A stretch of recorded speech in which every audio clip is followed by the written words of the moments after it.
Best ಆಯ್ತು ನೋಡಿ ಈಗ ಅಲ್ಲಿ ಟ್ರೈನ್ ಹೋಗೋದು ಜನ ನಿಂತಿರೋದು.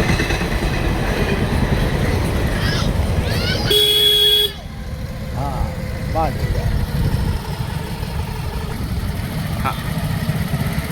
ಇದು ಕಿಡ್ದಾಳು ಏನು ರೈಲ್ವೆ ಗೇಟ್ ಇದೆಯಲ್ಲ, ಇದು ಬ್ರಿಡ್ಜ್ ನಿರ್ಮಾಣ ಮಾಡೋದಕ್ಕೆ ಹಲವಾರು ಬಾರಿ ಏನಪ್ಪ ಅಂದ್ರೆ ಸಂಘ ಸಂಸ್ಥೆಗಳು ಮನೆ ಪತ್ರವನ್ನು ಕೊಟ್ಟಾಗಿ ಕೂಡ ಈ ತನಕೂ ಕೂಡ ಆ ಕೆಲಸ ಆಗ್ತಾ ಇಲ್ಲ. ಇದರ ಪರಿಣಾಮ ಏನಾಗ್ತಾ ಇದೆ ಅಂದರೆ, ಒಂದ್ಸರಿ ಮೊನ್ನೆ ಪೇಷೆಂಟ್ ಒಂದು ಬರೋ ಕಾಲಕ್ಕೆ ಗೇಟ್ ಹಾಕಿದಾಗ ಏನಂದರೆ ದೊಡ್ಡ ಸಮಸ್ಯೆಯಾಗಿ ಭಯಂಕರ ಅವರು ಯಾತನೆಯನ್ನು ಅನುಭವಿಸಬೇಕಾಯಿತು. ಈ ಥರ ಭಾಳಷ್ಟು ಪ್ರಕರಣಗಳು ಆಗಿರ್ತಕ್ಕಂಥದ್ದಿದೆ. ಅದಕ್ಕೆ ಏನಪ್ಪ ಅಂದರೆ ಕೊಪ್ಪಳದ MP ಅವರು ಹೇಳಿದ್ರಲ್ಲ, ವಿಶೇಷ ಕಾಳಜಿ ವಹಿಸಿ ಆದಷ್ಟು ಬೇಗ ಇದನ್ನೇನಪ್ಪ ಅಂದರೆ ಸೇತುವೆಯನ್ನು ಮಾಡ್ತಕ್ಕಂಥ ಕೆಲಸ ಆಗ್ತದೆ.